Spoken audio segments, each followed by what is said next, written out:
Good evening, everyone, and welcome to Future Focus Now. Thank you for joining us for another episode. We appreciate the company. We appreciate you joining us every week and making Future Focus Now one of the most watched, one of the most talked about webcasts in America. And I'm glad to join you. Tonight, we have a very special program. When I think about August, and I've been in higher education now for 35 years, and every August, I start thinking about the start of school, start thinking about the next semester and what the next semester looks like. And this year is no different, even though we're in the midst of a pandemic and so many things are happening in this country. There's one thing for sure, there will be school in some form. The modality may be different, it may be online, it may be hybrid, it may be face-to-face, but I can assure you there will be higher education going on in this country. And so as we prepare for a new semester, and as we think about what that new semester might look like in that new academic year, what I have tonight is a group of individuals that can help us think about what that might look like, what this year in higher education might look like. We talk a lot in the HBCU community, in the HBCU world, about the HBCU experience. And it is an experience like none other. You can ask alumni, you can ask the students who attend these universities. And tonight, I have 4 HBCU students that we can have a conversation with about what they expect and what they think that this year will be like.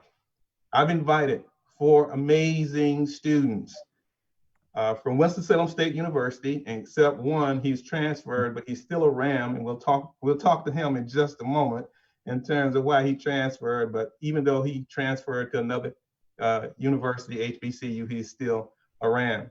Have 4 students that come from all over this country. When you think about HBCU students, they come from everywhere. One comes from Las Vegas, Nevada. One comes from Philadelphia, Pennsylvania. One comes from Fayetteville, North Carolina, and one comes from Oxford, North Carolina. And so you can see they come from all over the country. But what they bring is some amazing things. Not only the work they have done in the classroom, but the work that they've done outside of the classroom. And so I want you to meet them as we have a conversation with them. They are always and will be referred to as Gen Zers. What are Gen Zers and who are these individuals? I can tell you, they're amazing. They're changing how we see the world. They're changing how they brand and market themselves. They're going into some spaces. They're bold as they go into these spaces, and they're making a name for themselves. What I tell people every day, being chancellor of a university is so encouraging because every day I go to work, I see something amazing and I see students accomplishing the impossible. So I'm not worried about our future because our future is in good hands. And tonight's conversation will let you know that we are indeed good hands. Welcome to the program. We have Danielle Berry, Justin Ross, Navier Adams, Shamora Stewart. Is that right? Did I get everybody's name right? Did I get everybody? Yeah, look, I know all of y'all. I know your faces. Welcome to the show. Thanks for joining me on short notice. You're doing amazing things. I'm going to introduce.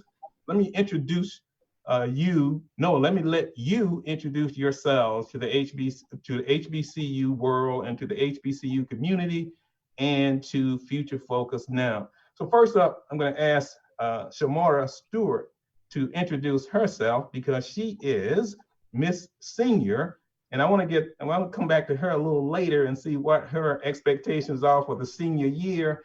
She has an amazing platform. I looked at her platform. She said her platform is the Golden Print. I'm gonna let you talk to us a little bit about what that is, Shamora.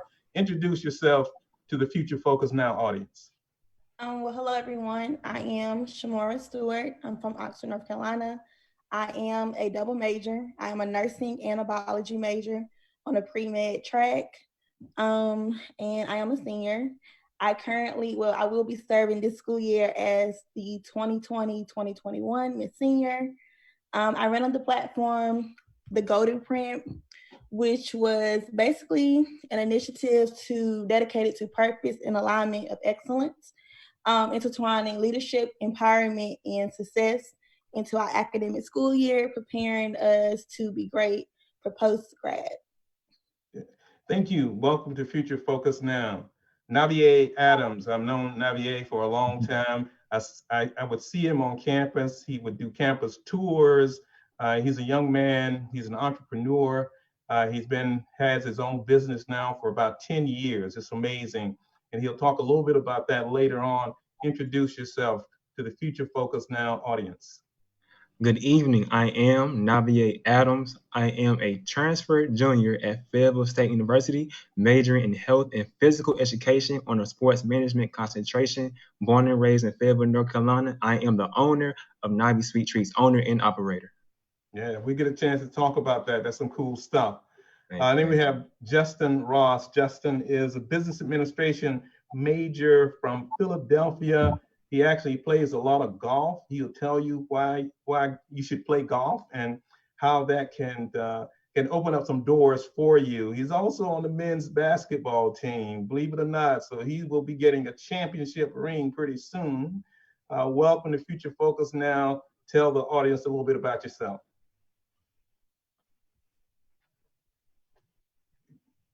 You're on mute. Sorry. First, thank you, Chancellor Robinson, for having me and having an opportunity to tell my story and tell the HBCU world and just the world in general about who I am. I'm Justin Ross, senior business administration major, a minor in finance. I'm hailing from Philadelphia, Pennsylvania. And again, just happy to have the opportunity to share this platform with you guys. Glad to have you. And then my last guest is Danielle Berry. Danielle is a volleyball player extraordinaire, volleyball player, one of the top volleyball players in the CIAA, but she's also been doing some amazing work over the past year and this summer with NASA. So she's going to be an astronaut one day. No, I just say that. I have not heard you say that. I don't know if you're going to be an astronaut or not. Tell us a little bit about you, Danielle. Okay, my name is Danielle Berry, and I'm a senior exercise science major at Winston-Salem State University. And I'm from Las Vegas, Nevada, and I love playing volleyball. And I love exploring the world. I love exploring, and I love what NASA has to offer. Yeah, we'll get into that a little bit in terms of the work that you're doing. So one of the things I'm interested in from the four of you, there's a lot going on. There's a lot of conversations around returning to school. There's a lot of conversations around what the academic year might look like. And I'm wondering if you have developed or what your perspective is on how you think this year is going to go. How is it going to unfold? And look into your crystal ball and tell me what you think. What are things that you think will work well, that are exciting, and what are the things that you think that we won't be able to do? And then I'm going to come back to you later on and ask you, how can we make this better? So anyone start? I can go first. I think that, when you think about HBCUs, you think about the face-to-face contact, the family atmosphere, the love within each other. Just, seeing somebody, give them a hug, a handshake, a dap, or just give somebody a compliment, or just seeing a teacher or a professor on the campus yard. I think it's kind of hard because we don't get that this year. And many students, they came to HBCUs for that experience. And even though we can't get that experience just in smaller settings, I know that as HBCUs for the past 150 years, we have overcame obstacles. So I know that down the line, I say maybe September, October, and even November, I know that we will overcome and we will find ways to make our experience better. Yeah, I love the optimism. Shamora, what do you think? Miss Senior, it's your senior year. I know you were looking forward to a lot of different things, and a lot of things are going to happen too. We understand that, but tell me where you are today as you think about this year.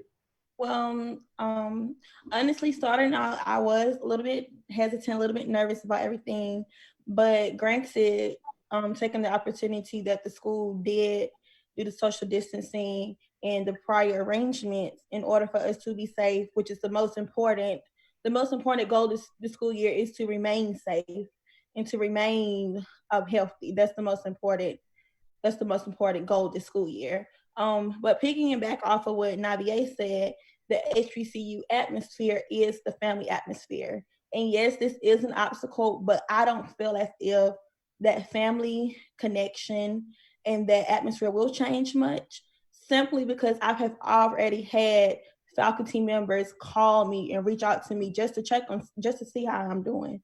I've had teachers emailing me over the summer just to check on me, just to see how I'm doing. I do feel as if we are taking the proper precautions to remain safe and to remain healthy. So yeah. Yeah, and we talk a lot about, we're kind of all in this together. What have you seen so far in terms of your interactions with your classmates and with students who are returning to campus? Shamora, you've been on campus, you've talked to people. Yes, I have. I've actually reached out to, well, a bunch of people have reached out to me personally. And I will say, speaking for just senior class in general, a lot of people are nervous, a lot of people are scared, but we all know that's something that you actually should be, because this is a pandemic and this is something that we've never experienced before. So a lot of people are nervous, but just trying to tell people to remain positive, do the things to ensure that you're practicing the things that you need to practice, because it only takes one person to lead and everyone else will start to follow and become a leader for someone else to follow them. Yeah, and rightly so. And I love that perspective. And you are a student leader. As your role as a student leader, um, how do you feel your part is in helping us get through this? I think my part, number one, is being the leader, being a leader, one of the leaders.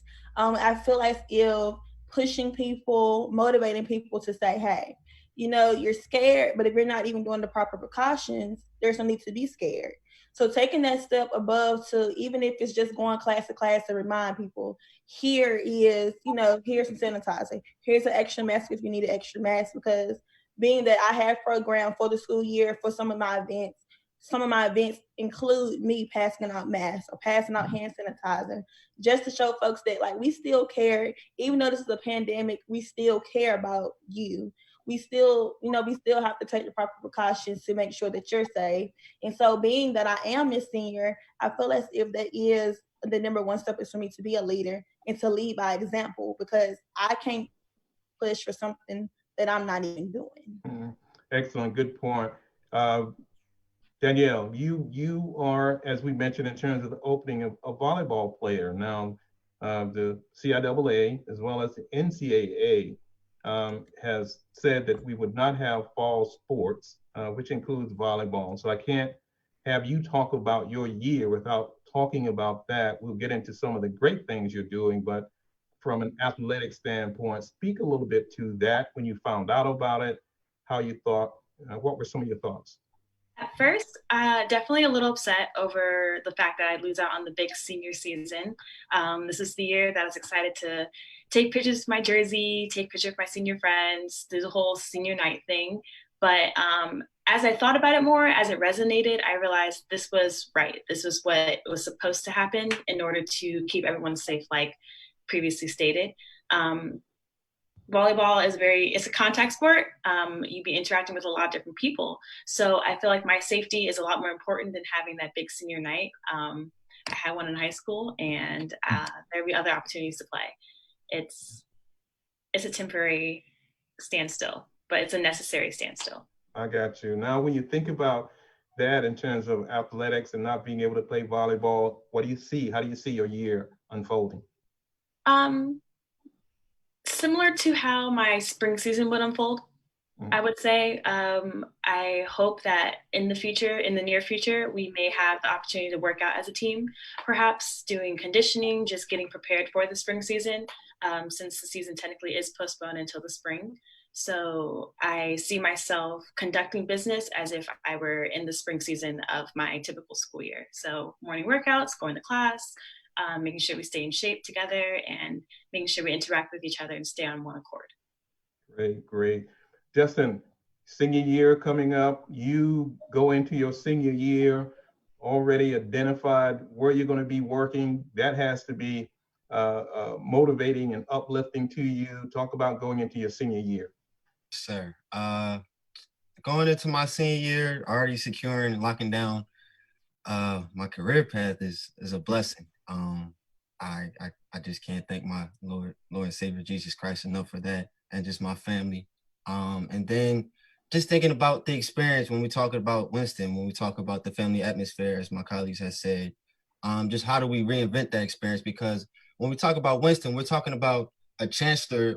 I'm running out at the tunnels of the basketball games. Chancellor's there shaking our hands every time we run out at the basketball games. And you talk I don't about tell people that. and then you talk about that 6 man and the games gymnasium, and it's just like, oh, that's not going to happen this year. And it's just like, where do we go from here? But just like Shamor has said, how do we reinvent that experience and keep that camaraderie amongst our peers, but at a safe distance, at a social distance? So like I said, going back to myself, I'm blessed to be able to say that I locked down a career going into my senior year, and just having to be able to maintain that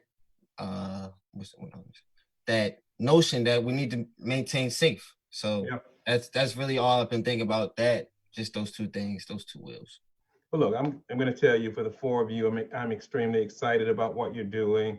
I'm glad you decided to come on the show. You make me proud in terms of the work that you're doing.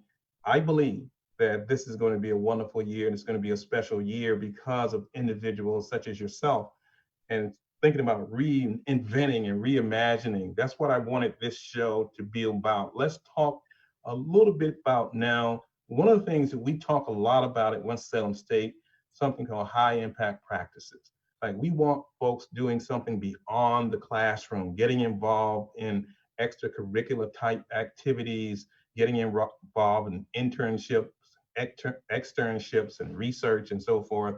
And you guys have all taken advantage of those high impact practices. One of the things that we know about Gen Zers is that you're carving out your own path. We know that about 60% of Gen Zers say they're going to own their own business, that they're going to make their own way, that they're going to carve out their own path. And so I have no doubt, as we go into this year, that you guys will be creative, you'll be innovative, because that's who you are, and you will change this into something positive. So let me talk a little bit with you in terms of the work that you've done. I'm gonna go back to you, Danielle, because I'm really intrigued about the work that you're doing in terms of your internship. So that's a high impact practice. Tell us what you've been doing at NASA. Alrighty. Well, since the summer of 2019, I was able to, starting over. The basis of this project, is basically about neuropathy, how neuropathy affects someone's ground reaction forces and gait cycles as they're walking. Wait, calm down. I mean, I'm sorry. You don't want to lose the host. I mean, there may be some people out there that understand what you're doing, what you're saying. You mean that's your research? Yes. Oh, okay, all right. You started with the research. Go ahead. Okay, so I started with what the research is about. So how neuropathy, which is the degeneration of your nerve cells in your hands and feet, specifically focusing on the feet, how that affects someone's ground reaction forces and gait cycle when they're walking. So if someone has an altered gait cycle, when the way they walk is typically altered. So I correlate that research into moving forward and how I can apply that to astronauts returning from space. Until what? How the neuropathy can affect astronauts returning from space. After returning from space? Yes. Okay, all right.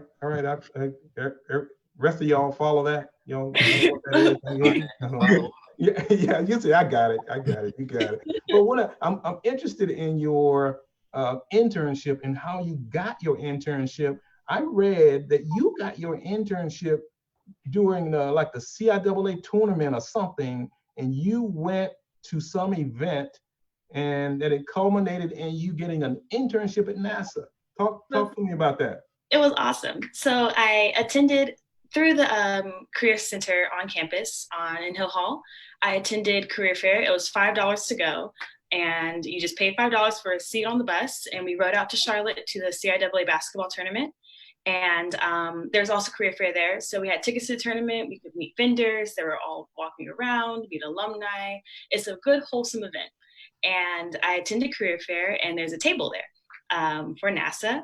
And there, I didn't know at the time, I met the director of the Langley Research Center. I met Clayton P. Turner, and he talked about NASA, what they have to offer, how their diversity inclusion. So not just engineers can apply, people of other different types of backgrounds can apply as well.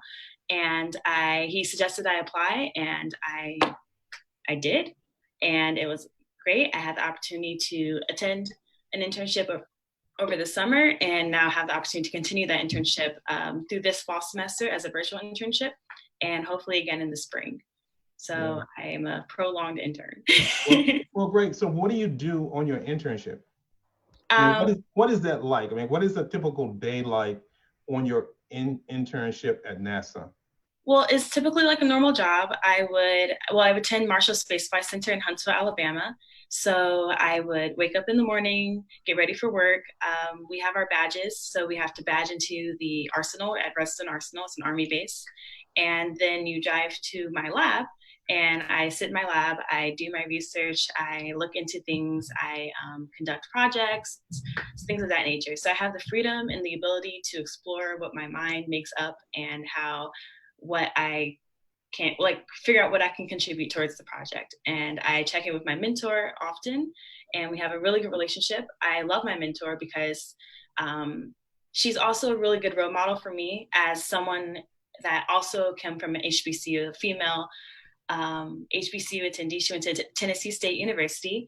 And I love the fact that she's a Black female in a male dominant kind of world, and she's making it. She's doing the thing, and she's thriving. So I feel like I can do that as well in the same type of environment.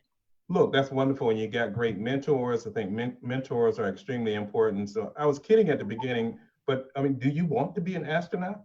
That would be awesome. If I have the opportunity to go to space, I totally would. In the name of science. I think that's wonderful. You know, would you go to Mars? Yes. You would? Yes. Shamara, would you go to Mars? I don't know, Chancellor Robinson. I like Earth pretty good. I don't know about that. It takes 7 months to get there. Oh my goodness. I thought about that. I really, they're really getting now thinking about making a man trip to Mars. And I thought about that. I said that'd be really cool to be able to do that, but I'm too old now to get into that space. Great. Thank you for telling us about your internship. Now, Justin, you play basketball, man, and you're a Chancellor Scholar, and you play golf, and you hang out with financial executives on the golf course. How do you manage, and how do you do all those things? For me, I think I feel like playing basketball, playing all those sports in high school kind of set me up for the time management thing and the discipline to do it in college. I feel like high school, you have to wake up 6 a.m., get ready for school. Sometimes you have practice before school. Then you got your classes all throughout the day. Then if you don't have practice before school, you have practice after school. Got to make time to eat dinner, and you want to get to bed by a reasonable time. So I feel like high school was harder in terms of the time management thing than college. So doing all that in high school really prepared me for college. And then when you get to college, it's just really the discipline. I really feel like that's the difference between regular people and great people. It's that the discipline to do the things that regular people don't want to do on a daily basis. So that's really my mindset and my drive and determining force and doing what I do. Just the golf, the basketball, just everything. So. Yeah, and you mentioned the whole notion of discipline, but what is it about being a part of a team, a basketball team, the members of the team, there's a coaching staff. You talked about WSSU being a family environment. I know that's a family. Talk about that experience being a part of a basketball team. Talk a little bit about your year, and I'm not going to force you, but talk a little bit about Coach Hill, because I know he's listening and looking. So we might want to give him a shout out. Just talk about your experience on the basketball team. Yes, sir. So I'll start with my freshman year coming in. We were 5-21. Not a great year, but being able to build that camaraderie with your brothers. You don't want to ever let your brother down, and losing those games is like you're letting your brothers down. But all of that amalgamating to this year, my junior year, winning a championship. If you would have told me 2 years ago we win a championship this year, I would tell you, heck no, get out of here. So just seeing that build up from that program my first freshman year, and then having Coach Hill come in and just have the program turn around, it's bar none. Like I'm like, wow, that's just my whole reaction to the whole changing of the program. And then the other part of your question. The other part was in terms of the experiences. I asked you if you wanted to talk about Coach Hill and his philosophy. I know you talked about him kind of turning it around, but did you want to give him a shout out? You don't have to. I mean, we don't need to. I give Coach Hill a shout out. That's my guy. That's my guy. He'll tell you he's Jersey bred. They're crazy up in Jersey. So, right. But Coach Hill's a great guy. He's honest and he's forthright. He tells you how it is, and if you're doing something wrong, he'll call you out on it. But he's more. I feel like Coach Hill is a very laid back guy, but he gets the job done, and I really feel like that's where you see that change in the program and how you see 19-10 in the NCAA tournament berth. Right. It was unfortunate that the NCAA tournament was canceled, but hey, we got those rings. So, do you think that you would have won the championship if we didn't have Coach Hill? No. Do you think that you would have won the NCAA Division II championship? Oh. Do you think you would have won that? I think we had a shot. If you guys would have been at the shoot around the day before we had to play that game, it was looking really scary for the field. I would take us. I would take us. I like it. I like it a lot. Navier, Yes, 10 years? You've been doing a business for 10 years. Is that correct? Tell us about the business. A lot of folks locally know about it in terms of the work that you've done. How did you get into the business, and tell our audience what it is? Okay. At 7 years old, I started taking Wilton cake decorating classes at Hobby Lobby. My mother, she took all 3 courses. At the time, she just said, let me take my son along, and maybe he can get some good skills from this class. At the time, it was no other kid in the class. There was no other man, no black man in the class either. So me coming into that class, I was a little kid. I'm very hands-on. I was creative, so I was down for making cakes. Of course, eat the cake too. So I said, okay, cool. The older I got, when I became 12 years old, my mother, she also does hair, and my father is also a hair distributor. So I would always go on my dad routes or being my mother's shop and sell cake. At the time, I was selling pound cake loaves. I feel like I make the best pound cake around. So if you ever see me, I might got some pound cake. Let me know. I might got you. The pound cake was amazing. When I got into high school, folks knew that I can cook, and they always said, "Man, you gotta bring some cakes to school one day." And when I turned 16, I created Navy Sweet Treats. I created Navy Sweet Treats because at the time I could not find me a job in Fayetteville. I was always applying for jobs, and I would never get a job. And I said, okay, so what can I do to help me get some money in my pockets, build some skills, build some networks, and also create a good image for black males, because you don't see a lot of black men baking. So I kind of changed. I changed the narrative, and I kind of I also changed the narrative also by being an entrepreneur. At the time, it was really not many people building a brand at the age of 16. So in high school, 16, 17, I was selling cakes and at my high school in Fayetteville, North Carolina. I went to Ezekiel Ezra E. Smith High School. It's about 1 minute from Fayetteville State, and it is one of the remaining 4 historically black high schools in North Carolina. I went there, that gave me my HBCU experience before my HBCU experience. Every teacher, they either went to A&T, Winston-Salem State, North Carolina Central, or Fayetteville State. And every teacher, they always told me good stories of their HBCU experience, and they always told me about how how going to HBCU is going to build your character, but also build your network, and how you think that you're a minority here, when you go to your HBCU, you're going to be a majority. From there, I took Navy Sweet Treats to Winston-Salem State University, and from there it took off. I didn't think that it would take off as much as it did, but it has. And to this day, I always think about the love and support that WSSU has showed me for Navy Sweet Treats. My freshman year, I won Entrepreneur of the Year my freshman year. Sophomore year, I won it again. In my junior year, I was nominated for it.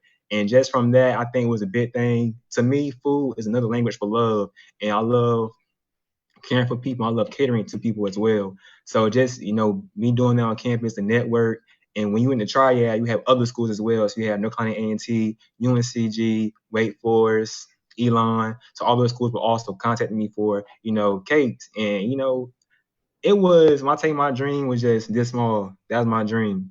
I just wanted to get money in my pockets. But at the time, I started seeing you're really good at this. And my dream became reality. In May, I was in the Fayetteville Observer newspaper. I was actually on the front cover, and that was a big thing. And ever since then, my business has grown. My business has been not only in Fayetteville, it's been from Fayetteville to Florida, New York, DC, Charlotte, Raleigh, from Wilmington to all the way to the mountains of North Carolina. My business has expanded, and to me, I don't see how big it is, but it's big, and I'm grateful for it. Yeah, and this year you were named the 2021 recipient of the ML King Building a Dream Award. I mean, what was that like? My freshman year, I was nominated for it. I was nominated for doing the same thing. When I was in high school and just me being in Fayetteville, North Carolina growing up, service was taught to me at an early age, service and sacrifice and being a servant leader. And when I got to campus, I said, okay, I'm about 2 hours away from home. So how can I still impact and influence the youth back home? And I said, a Secret Santa initiative is good. So I created the project now I know, the Secret Santa initiative, to where 5 kids at the schools I went to, so elementary, middle, and high school, 5 kids who are very perseverant, but who may not have, a great Christmas this year. I would contact the social worker, and I would get anything that they needed, and I'll also get something that they wanted on their list. And I've been doing it 3 years straight. This is my 4th year of college, so I plan on doing that again this year for year 4. And it was a great thing. This year I did it again. Well, 2019 I did it for Christmas again, and every year it has got bigger and better, from raising $500 to $1,000 to $2,000. And just seeing the impact that I have, and just knowing that, 2019, I had more gifts. I had more gifts to give. And I dropped them off to the Salvation Army, the Boys and Girls Club. And the people I give the gifts to, the kids, some see me and some don't see me. But I know that, 5 years from now, when they get in high school or when they're older and they're in college, they're going to say, you know what, somebody had to look back for me and somebody took care of me. So I want to do the same thing for somebody else. And that's why I do the things I do, because I know sooner or later things are going to get better. That's why I always say, when you do good, good will come back to you. And when you do good for somebody, they're going to do good for somebody else. Man, I love it. I love that. I love that approach. And thank you for all you do with your treats, man. They're wonderful. And do you have like a company? Is it just you? I mean, I get a sense that I see you making all this stuff, sending it all over the country. Do you have staff? How does that work? I've been doing it by myself for a very long time. I have my mother, my father help me out. When it comes to the kitchen, packaging, labeling, everything is all from me in the mind, in the heart. My freshman year, I was staying in Martin, and people would come to Martin just to see. I'm not even in the kitchen, and they'll sit. I'll blast my music. I'll play some good little R&B, make my cakes, and it smells good in there. And to this day, that's one memory that I know that people will never forget. I could never forget. People 20 years from now say, man, you was in that kitchen, you was killing it, dog. And that's one thing those are things that keeps you happy. And those things that, when it comes to my business, it's not about the money. Over time, it wasn't about the money. Me knowing that I could touch people, and people say, man, your cakes, nobody has made a cake like that since my grandma passed away, my mom. And, man, you hit it right on. Sometimes they even say you even did it better. So just the compliments and the comments and the love and appreciation that I get, and man, the money can't even touch that, and every day that drives, that's my driving. Right. And so you send out, in terms of distribution, how many do you do? I mean, how many do you make, like in a week or a month? How many cakes do you make, and how many do you distribute? Over time, I can do about 500 cakes a week. Just about 500 cakes. And then I also started going to cookies, brownies, blondies, and banana pudding. So just collectively, I can probably make about 500 cakes a week. And you put them all in these little jars? You put them in these? Yes, sir. I do them in the jars. I started making cakes in the jar. At the time, nobody was taking the jar. It was something rare. People thought, why? Like, people thought, how did you do it? And so I still do the cakes in the jar. Because of COVID-19, jars have been gone. I guess people want to preserve their foods, but I do cakes in pans. I could do cake bowls, and I also do whole cakes as well. The whole cakes has been a pretty big thing now that people are having small gatherings for their weddings or this small little get together. So birthday cakes have been a big thing so far. Yeah, that's great. I mean, have you guys had his cakes? Have you Yes. you tried his? You I Justin, mean, you had. we lived in Martin together our freshman year, and I would come down, go and walk into practice. He's in the kitchen. He's taking over the whole kitchen with all his cakes. I'm like, what are you, yo? Making those cakes. Shamara, yeah, a leader, Miss Senior, your ascension to leader. Tell us about your experience at Winston-Salem State and the kinds of things you've been involved in. Well, I am currently a member of the Simon Green Atkins Honor Society. I'm a member of the Tri Beta Biology Honor Society. I'm a Team Boss member. I am a Thurgood Marshall College Foundation mentor. I was the 2019-2020 nursing class president. I was also the 2019-2020 Tri Beta Biology Honor Society vice president and the 2018-2019 SGA executive public relations officer. And also in 2019, I founded Shamora the SCN Scholarship, which awarded 4 students at Winston-Salem State, 2 biology students, and 2 pre-nursing students with a scholarship from myself. Wow. Wow, that's impressive. I mean, thank you. I mean, how many scholarships have you given out? I gave out 4 in 2019. So I did two biology students and 2 pre-nursing students who are nursing students now as of this summer. Wow, that's fantastic. And you are a nursing major, so I'm a double interested in you're I'm interested in your nursing what? biology Nursing and what? and biology. Nursing and biology. So ultimately, what do you want to do with your career? So post-graduation, I would like to become a labor and delivery nurse. And then also when I graduate, I would like to attend ECU's nursing practice program, which is the doctor or nursing practice program specializing in women's health.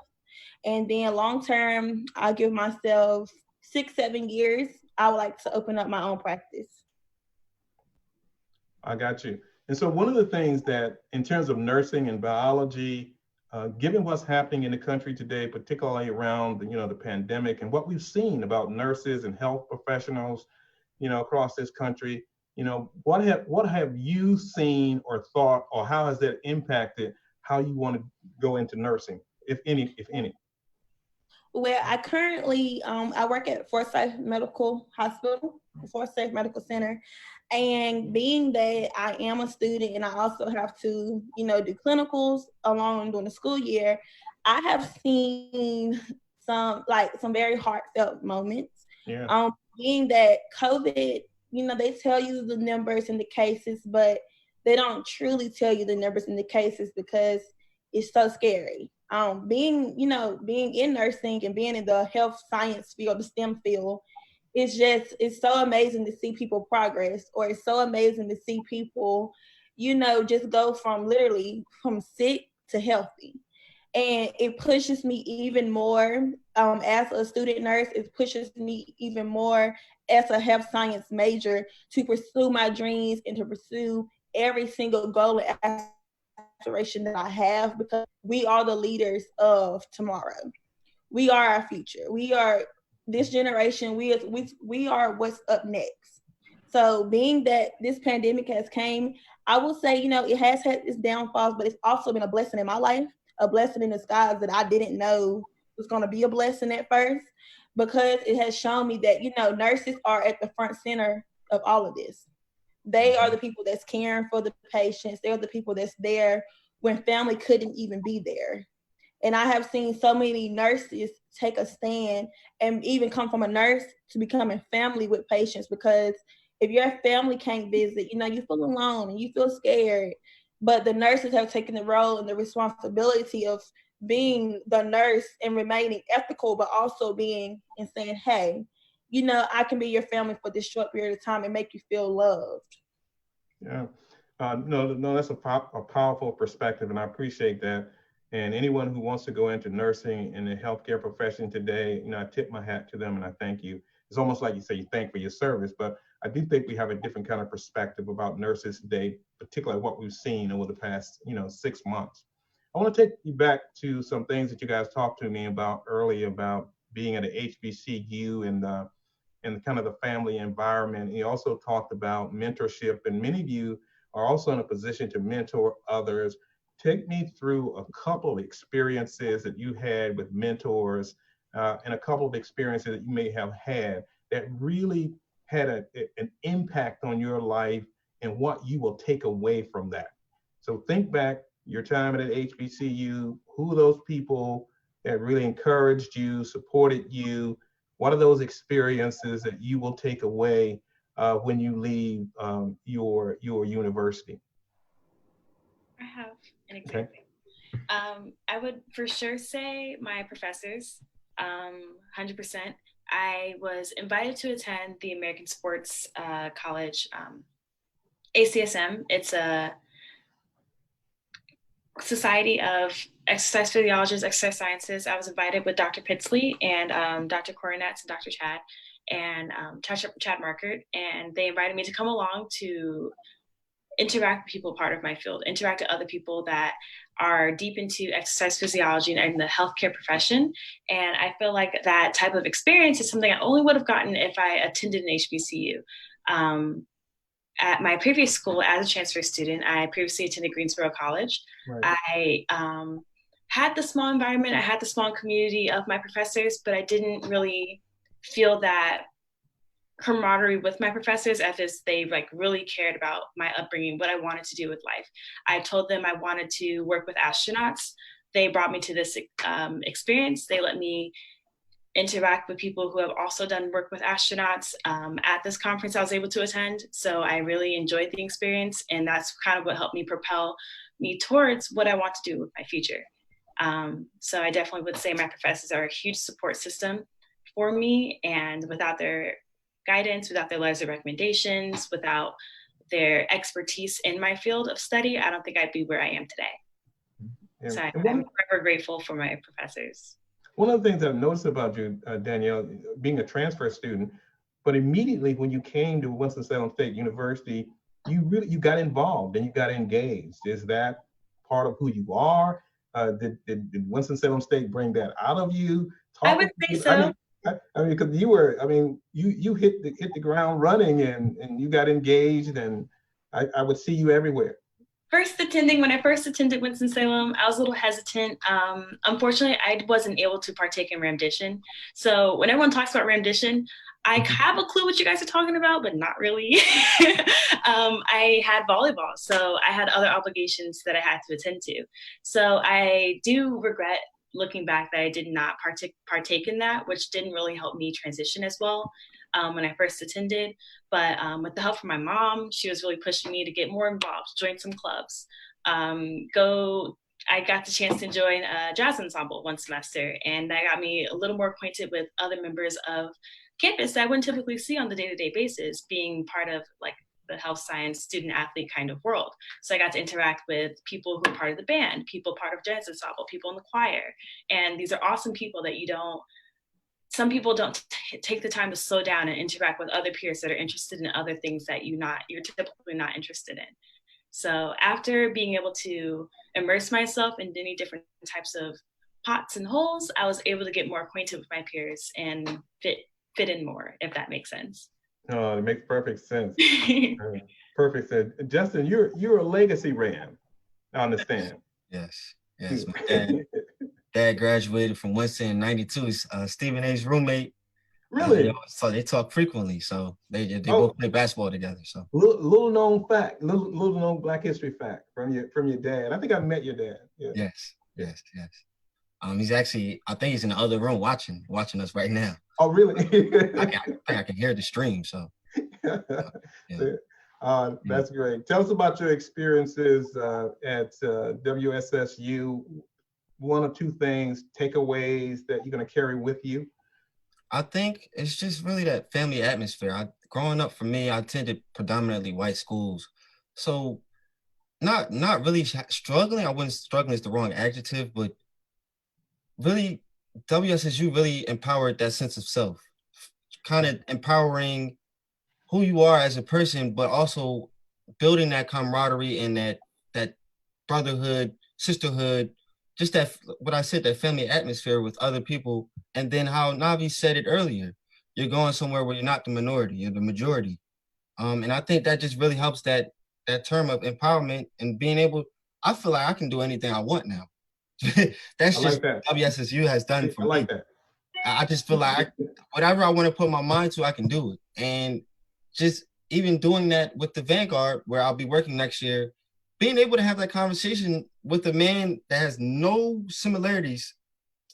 He's an old white man that has no similarities to who I am.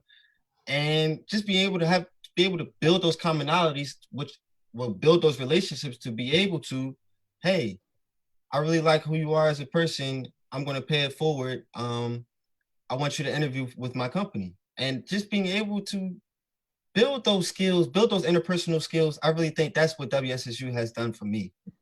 So fantastic, man. Look, I love it. Are you a better golfer or a basketball player, Justin? I would say right now, I don't know. Right now, I've been playing.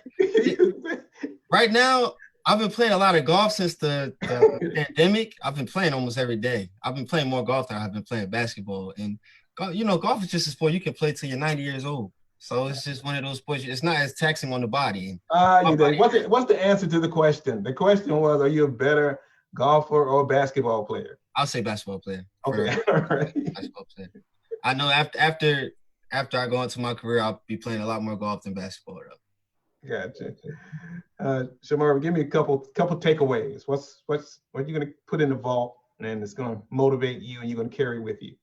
Well, I definitely would like to name 3 people that will definitely forever have a space in my heart. And that would be Ms. May Gadet, the alumni director, Ms. LaMonica Sloan, and Dr. Jill Keith.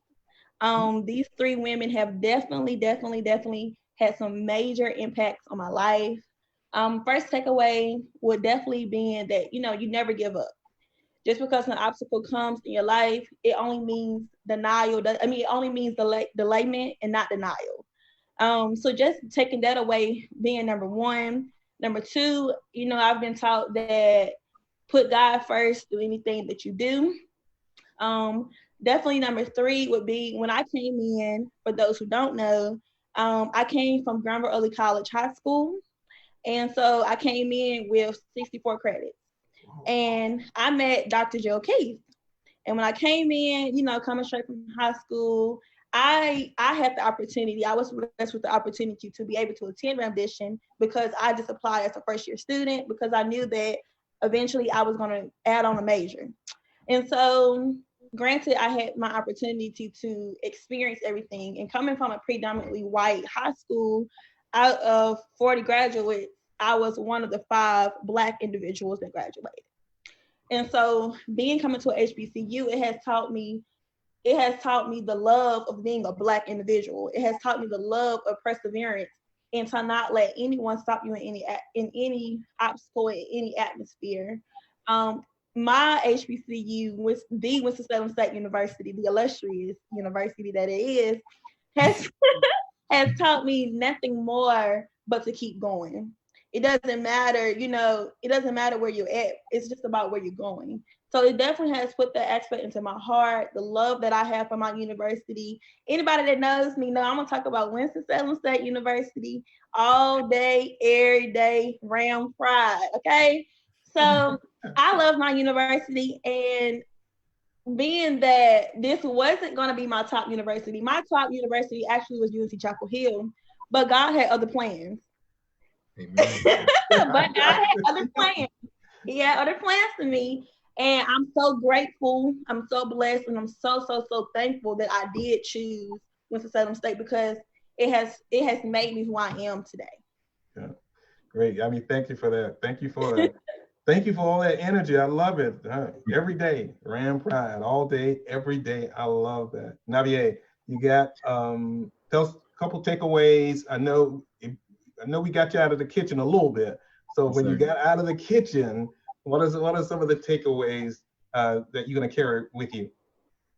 When I came to WSSU, one of the first men that I met was, of course, Chancellor Robinson. But I also met Mr. Orlando Mitchell, Mr. Theodis Chun, and Mr. Rashad Little. And those 3 men have showed me, and have taught me, that when you come here and also in the world, know your worth as a Black man, know your worth as a future HBCU graduate, and to always command your space in whatever situation you in. Either you win or you lost. At the end of the day, you're a winner. And I think Winston-Salem State University has showed me and has showed the world that dare to be different. I think that Winston has always been a school that stood out. No matter cheerleaders, the band, academics, nursing, business, styles, trends. WSSU is a school that will tell you dare to be different. You dare to be different, you're gonna stick out. And you dare to be different, you're going to influence others and dare to be different. And we have everybody in their own lane doing creative things and making an impact for themselves and others. It's a great thing. It's a great thing to show that and sooner or later, 4 years later, 5,000 students are going to go out to the world and be there and dare to be different. And they're going to do that in their communities, their cities, either at their job, and wherever they are. Winston has shown me dare to be different, command your space. And I can honestly say that me going to Winston, my first year being at Winston, after that, any room I went into, any building I went into, I walked with pride. My head stood high. I know my chest was out. And I just knew, I'm right now, I attend the HBCU. I will be an HBCU graduate. And sooner or later, I will have my PhD from an HBCU. And just going to Winston-Salem State University has just showed me that, dare to be different, command your space, and know your worth. You're special. Man, you guys have been great. I mean, you giving me so much uplift. I really appreciate that. Announcement was made today that Kamala Harris is the vice presidential running mate with Joe Biden. Kamala is from an HBCU, graduate from Howard University. What does that mean to you or for you, knowing that we could potentially have a vice president that attended an HBCU? Give me a quick thoughts on that, because I have one more thing before I let you out of here. Okay. I'll say something quick. There are no limits. Mm-hmm. Simple. There are no limits. Yeah. And that's what it shows you, that you can do anything that you want to do. I love that. I would say to that freshman lady who had just moved into Atkins or any dorm on campus, 20 years later or even other than that, you could be the next vice president.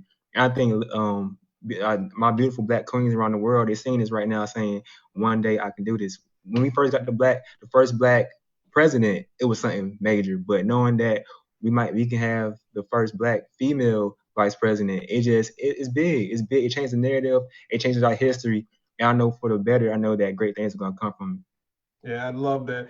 Justin, you didn't tell me he was so smooth, man. I know he's been in the kitchen a lot, but you hear with that Black queen around the world kind of thing, I didn't know it was that smooth like that. I also like to shout her out because she is the great fam, Alpha Kappa Alpha Sorority Incorporated. I'm also a brother of Alpha Pi Alpha Fraternity Incorporated. That's not necessary. That's not necessary. Danielle, what are your thoughts? I would say back to the whole thing about role models. Seeing someone in the shoes that you wish you want to be in, it's a lot more uplifting to see someone doing what you always envisioned what you wanted to do. So having a good role model, having someone there, it's really encouraging. Fantastic. Shamara, you want to weigh in on this? Yes, sir. I definitely would say this shows that this sets the standards. She's actually been set the standard because she was the second African American to be in the Senate. So it definitely sets the standards, and it shows that as long as you persevere and you push, you can be anything. But anything greater than that, she's an African American woman in a role and in a space that no one wants her in. And when she is in this role, she will be great, and it will definitely set the role, set the vision for the little ones who are looking up like, oh, she looks like me. I can do anything I want to be. I can be her. I can be the next her. Yeah, fantastic. Thank you. I'm going to get you out of here. Tell me one thing you want to tell this year's class. And students are coming back to campus. Many of them would be their senior year, but they're going to have a great experience. Tell me one thing you would tell the class. Then I want you to tell me also, and I probably won't know because I'm always interested in Gen Zers. What are you listening to today? Who's your favorite artist right now? Who are you listening to? And if you're reading, tell me what you're reading right now. But get us out of here with one closing thought to this year's class, as well as what's your favorite artist, who you're listening to, and who you're reading. Well, to the class of 2020, to the class of 2021, I definitely say that don't let this be a downer or a negative impact towards your school year. You have to learn to take things and make it positive, because at the end of the day, we don't know what blessing God has for us throughout this. One artist that I am listening to heavily is Lil Baby. I'm sorry, but I just No, look, don't have to be sorry. At least I know who that is. I mean, it's Lil Baby. He has definitely, his words are definitely meaningful. And the book that I am actually finishing up is Michael Todd's Relationship Goals on Dating, Marriage, and Sex. great, good enough. Next. I think for me, I say these two things often. Control what you can control and stay locked in. I think those are just two mantras that I just live by. Just because you want to be able to, like I said, control what you can control, because you never know what will be thrown at you. And what I just finished, what I'm reading currently is The Richest Man in Babylon. I'm going into the finance route, so I'm really trying to be able to know how to handle my own money. So. And then what I'm listening to, I actually listened to some Kim in the shower today. I like slow music, but if I had a rapper, my favorite rapper right now is Gunna, just because the way he flows. Fantastic. Danielle? I would say a huge takeaway would be to stay vigilant and be ready for your plan to change. I'm a planner. I will honestly say I have the next 5 years of my life planned out. But I'm ready for that plan to change. I'm ready to make new plans. I'm ready to fill things in, fill in the spot, be ready to pick up and move if I have to. If I have to stay here, awesome. I'm ready and set and ready to go. And to really just capitalize on opportunities. With online classes, I know it's hard to stay focused and to not sleep in, but I would say to make sure you stay disciplined, make sure you stay on top of your schoolwork and just finish out the semester, because things are gonna look up. It'll pay off in the end. It'll all pay off in the end. And one thing I'm listening to, I would honestly say, is old Kanye. I've been bopping out to old Kanye West lately. He's been off the rails, but I just want to bring him back. And I feel like if I play old Kanye, he'll come back. And one thing I'm reading would be The Art of War, just navigating yourself and going over adversity, overcoming adversity. So I love classic novels. Got you. Navier, take us home. All right, I would say to the incoming freshman or any student now at any HBCU, I would say to love those who love you, and also know that it is not a rush. Life is not a rush. Your college experience, your 4 years, don't rush it. I say that because we always put times or dates on certain goals. We shouldn't. Goals will come naturally. And I feel like, many people, we kind of get sidetracked from rushing so much that we miss the important things. We don't chase the process. And right now, I'm always listening to either Dave East or Nipsey Hussle. The book I'm reading right now is the autobiography of Asada Shakur. Yeah. Fantastic. You guys have been wonderful. You've made my night. I am motivated. I'm ready to get to work. Thank you for joining me on Future Focus Now. This has been a great show, everyone. Join us next week for another edition of Future Focus Now. We'll be back next week. Thanks for joining us, everybody. Good night.